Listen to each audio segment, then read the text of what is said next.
मैं कह रहा था कि जितने बच्चों ने यहाँ पर प्रस्तुतियां दी वो निश्चित तौर पर अद्भुत और अकल्पनीय थी और एक से एक प्रस्तुति बढ़ चढ़कर उन्होंने दी। और इसमें जो बहुत अथक प्रयास और अथक योगदान और महनीय जो मेहनत है वो विद्यालय परिवार के अध्यापक और अध्यापिकाओं की है। एक बार सभी बच्चों से निवेदन करता हूं कि आप अपने गुरुओं के लिए एक बार जोरदार तालियां बजा के आप उन्हें प्रणाम करें।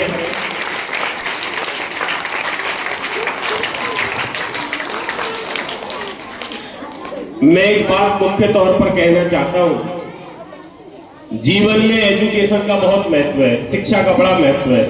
वो आपको निश्चित तौर पर बहुत बहुत बेहतर बनाती है, लेकिन अगर आपको जीवन में सर्वश्रेष्ठ बनना है तो अपनी सेल्फ लर्निंग बहुत अव्वल दर्जे की करनी होगी, क्योंकि जिन लोगों ने अपनी सेल्फ लर्निंग से अपनी जिंदगी को जिया उन लोगों ने इतिहास के पन्नों में अपना स्थान दर्ज कराया। और जो व्यक्ति लगातार मेहनत और सतत प्रयास करते हैं, माँ वागेश्वरी की कृपा होती है और अपने प्रतिभा का लोहा वो पूरे जमाने में मनवा देते हैं। और मुझे आदरणीय गोपाल सर का फोन आया था तो उन्होंने कहा कि आपको आना है, और उनका आदेश मेरे लिए हमेशा अध्यादेश होता है, क्योंकि उनके चरणों में बैठकर हमने भी शिक्षा ग्रहण की है। और ये हमारे लिए गौरव की बात है कि जिनसे हमने शिक्षा ग्रहण की आज उनके सामने कुछ सुनाने का, कुछ कहने का आज हम हुनर रखते हैं। और आज मेरी कोशिश ये भी है, लगभग जितने भी अग्रिम पंक्ति में कतार में हमारे अध्यापकगण बैठे हैं उन सबका आशीष और प्यार तो हमेशा मुझे मिलता रहा, लेकिन आज ये सौभाग्य की बात इसलिए भी है कि वो मेरे सामने बैठे हैं।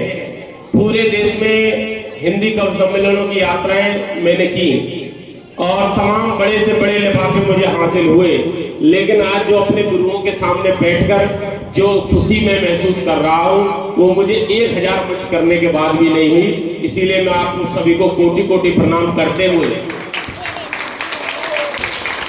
मैं कविता के कुछ भाव उकेरना चाहता हूँ। कहीं हमारे अमरदा ने कहा कि हाँ हमने बेचा है अपने प्रतिभा के नीलम को, हाँ हमने बेचा है अपने प्रतिभा के नीलम को, बस्ती बस्ती भोजपत्र को, नगरी नगरी सरगम को, लेकिन ये भी सच है हमने सत्यम शिवम नहीं बेचा है, कवि की कलम नहीं बेची है, अपना अहम नहीं बेचा है। जहां पंक्तियां खत्म होंगे आप तालियां बजा सकते हैं, अच्छा लगे नहीं लगे तो आप नहीं भी बजाएं तो भी चलेगा। मैं शुरू होना चाहता हूं और कहना चाहता हूं, हिंदी कविता है क्या? कहीं पटेरिया जी कहते हैं कि गुरु नानक संत कबीर जैसी के आंगन में बड़ी हुई, गुरु नानक संत कबीर जैसी के आंगन में बड़ी हुई, कवि केशव के घर से बाहर निकली रत्नों से जड़ी हुई, जब मीरा की करतार बजी तो कृष्ण भक्ति में लीन हुई, मतिराम बिहारी घनानंद को मिली प्रेम में मड़ी हुई, जो जगन्नाथ रत्नाकर से गंगा अवतरण कराती है, ऋषि वाल्मीकि की वो पावन बेटी कविता कहलाती है, ऋषि वाल्मीकि की वो पावन बेटी कविता कहलाती है। और क्या है हिंदी कविता? सुनील भैया ने कहा कि वो कविता थी जिसने गोरी को शब्द बाण से मारा था, वो कविता थी जिसने गोरी को शब्द बाण से मारा था, वो कविता है जिसके स्वर में दिनकर जी ने हुंकारा था, वो कविता है जो मानस बनकर घर घर गाई जाती है, वो कविता है जिसको गाकर आरती सजाई जाती है, वो वंदे मातरम कविता थी सब गोरे आग बबूले थे, वो कविता है जिसको सुनकर सेनानी फांसी झूले थे, वो वंदे मातरम कविता थी सब गोरे आग बबूले थे, वो कविता है जिसको सुनकर सेनानी फांसी झूले थे। मंदिर में जाकर गाओ तो कविता भजन बन जाती है, दरबारों में जाकर गाओ तो कविता चारण बन जाती है, रंगों के बीच अगर गाओ तो कविता होरी बन जाती है, माँ का स्वर मिल जाए तो कविता लोरी बन जाती है, माँ का स्वर मिल जाए तो कविता लोरी बन जाती है, मत पूछो कविता की उड़ान ये स्वाभिमान बन जाती है, ये कविता ही है जो सवारव का राष्ट्रगान बन जाती है, ये राष्ट्र कहीं ना सो जाए रातों में जागा करते हैं, इसकी खुशहाली की खातिर हम मन्नत मांगा करते हैं, हम वीर कबीरा सूरा के वंशज मिलकर वंदन करिए, दोनों हाथ उठाकर कविता का अभिनंदन करिए, दोनों हाथ उठाकर कविता का अभिनंदन करिए। और मेरे सामने हमारे मातृशक्ति बैठी है, मैं कहना चाहता हूं हमारी महिला शक्ति के लिए कि भारतीय नारी जब त्रिशला बनी है तब दुनिया को महावीर नाम मिल पाता है। भारतीय नारी जब त्रिशला बनी है तब दुनिया को महावीर नाम मिल पाता है। जीजा माता शौर्य के भारतीय नारी जब त्रिशला बनी है तब दुनिया को महावीर नाम मिल पाता है। जीजा माता शौर्य संस्कार के जगाती है तो शिवाजी को राष्ट्र स्वाभिमान मिल पाता है। देव की यशोदा जो दुलारती है कान्हा को तो दुनिया को प्यारा ब्रज धाम मिल पाता है।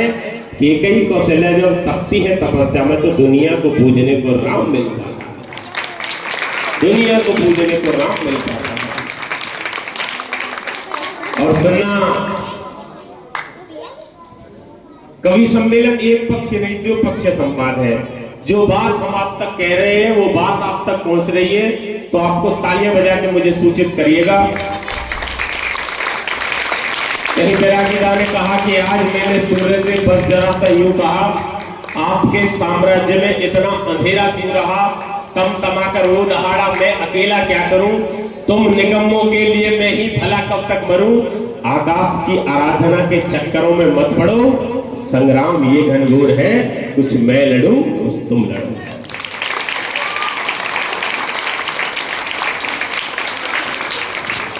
अंतिम 2 मिनट और कविता सुनिएगा क्योंकि समय की अपनी सीमा है और बच्चों को पुरस्कृत होना है तो सुनिएगा।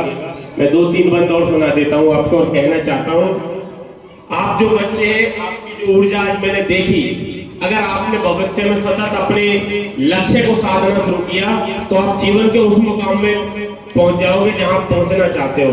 मैं आप सभी को सूचित करते हुए कहना चाहता हूं कि तुम चाहो तो खुद को उड़ान दे सकते हो, तुम चाहो तो खुद को उड़ान दे सकते हो, तुम चाहो तो खुद को नई पहचान दे सकते हो, तुम चाहो तो पत्थर सागर पर तैरा दोगे, तुम चाहो तिरंगा धरती से अंबर तक फहरा दोगे, तुम चाहो तो राष्ट्र के नायक हो जाओगे, तुम चाहो तो हर कहानी के कथानक हो जाओगे, तुम चाहो तो राष्ट्र का मान बढ़ा भी सकते हो, तुम चाहो युवा होने का गौरव गान बढ़ा भी सकते हो, तुम चाहो तो अटल हिमालय से अड़ जाओगे, तुम चाहो दुर्गम राहों पर आसानी से चढ़ जाओगे, तुम चाहो तो भारत को स्वर्णिम बिहार दे सकते हो, तुम चाहो तो दुनिया को नया हिंदुस्तान दे सकते हो, तुम चाहो तो दुनिया को नया हिंदुस्तान दे सकते हो।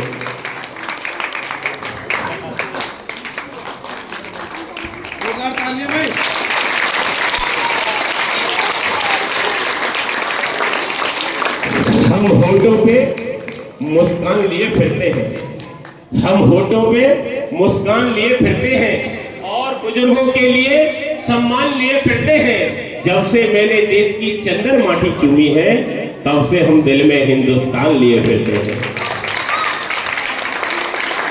और ये जितनी हमारी बेटियां बैठी हैं ये सुने, पढ़ना है तो झांसी की रानी का तुम इतिहास पढ़ो, पढ़ना है तो झांसी की रानी का तुम इतिहास पढ़ो, कांप उठा इंग्लैंड धाक से उदम और सुभाष पढ़ो, जाफर और जयचंद्र सरी के गद्दारों को मत पढ़ना, पढ़ना है तो दयानंद का सत्यार्थ प्रकाश पढ़ो। और अपनी भूमिका कह देता हूं, टूटने और बिखरने का चलन मांग लिया, टूटने और बिखरने का चलन मांग लिया, हमने हालात से शीशे का बदन मांग लिया, हम भी खड़े थे तकदीर के दरवाजे पे, लोग दौलत पे गिरे हमने वतन मांग लिया। दीपावली का पर्व है जिनके कारण ये आज के त्योहार ये परंपराएं हम सब मना पा रहे हैं। ऐसे वो 1.25 लाख क्रांतिकारी इस देश के जिन्हें इतिहास के पन्नों में स्थान नहीं मिला। कुछ लोग नोट पर छपे निश्चित तौर पर वो उसके हकदार रहे होंगे, लेकिन 1.25 लाख लोग जो हिंदुस्तान के दिल पर छपे, जब उन्हें इतिहास के पन्नों पर स्थान नहीं मिला, तो मैं दीपावली के इस पावन पर्व पर शहीदों के लिए अपनी 2 कविता के दो बंद उनको समर्पित करना चाहता हूं और मेरे भाव उनको अर्पित हैं और उनके चरण छू के आने चाहते हैं। मेरे कविता की ये पंक्तियां आप सुनिएगा। वो कैसे लोग रहे होंगे, वो दीवाने लोग रहे होंगे जिन्होंने अपने प्राणों को आहूत कर दिया इस देश के लिए और उसके बाद भी उन्होंने कोई अपनी इच्छा, अपने परिवार के लिए कोई इच्छा नहीं रखी। सुनिएगा। शौर्य की गाथा लिखने को जो आतुर हो जाते थे, शौर्य की गाथा लिखने को जो आतुर हो जाते थे, भारत माता की जय कहकर फांसी पर चढ़ जाते थे। जाति धर्म मजहब से बढ़कर मानवता को मान दिया, सब रिश्ते नाते त्याग दिए, भारत माँ को सम्मान दिया। बलवेदी का नाम सुना और मन ही मन वो झूम गए, खुशी खुशी फांसी का फंदा वीर बहादुर चूम गए। कलम मेरी उन बेटों का शब्दों से वंदन करती है, सकल शहीदों का कोटि कोटि अभिनंदन करती है, सकल शहीदों का कोटि कोटि अभिनंदन करती है। अपने माता पिता की इकलौती संतान, कैसा जज्बा रहा होगा उन लोगों के बीच में, आपको सीखना चाहिए। ताक गुलामी वाला धोकर सब दीवाने चले गए, निज मस्तक माँ के चरणों में रख परवाने चले गए। सारे रिश्ते तोड़ दिए थे सिंहों ने परिवारों से, कोई चाह नहीं रखी थी उत्साही दरबारों से।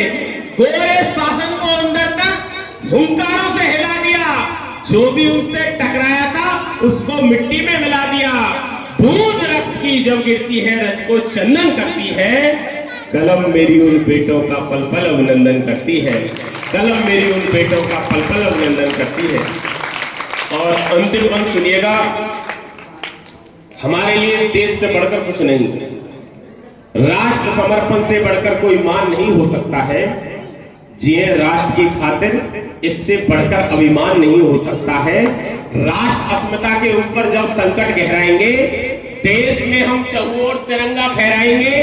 धीरे धीरे नफरत वाली रोज हवा बदलेगी। आशा है कि आज नहीं तो जनता का खुद संभलेगी। खंड खंड से मिलकर भारत अखंड राष्ट्र हो जाएगा। फिर से देखो मेरा भारत विश्व गुरु कहलाएगा, फिर से देखो मेरा भारत विश्व गुरु कहलाएगा। उजाले अपनी यादों के हमारे साथ रहने दो, पता नहीं जिंदगी की किस गली में शाम हो जाए। कल और आएंगे नगमों की खिलती कलियां चुनने वाले, मुझसे बेहतर कहने वाले, तुमसे बेहतर सुनने वाले। चरागों को अपनी आंखों में जलाए रखना, दूर तक रात ही रात होगी। मुसाफिर हैं हम भी, मुसाफिर हो तुम भी, फिर किसी मोड़ पर मुलाकात होगी।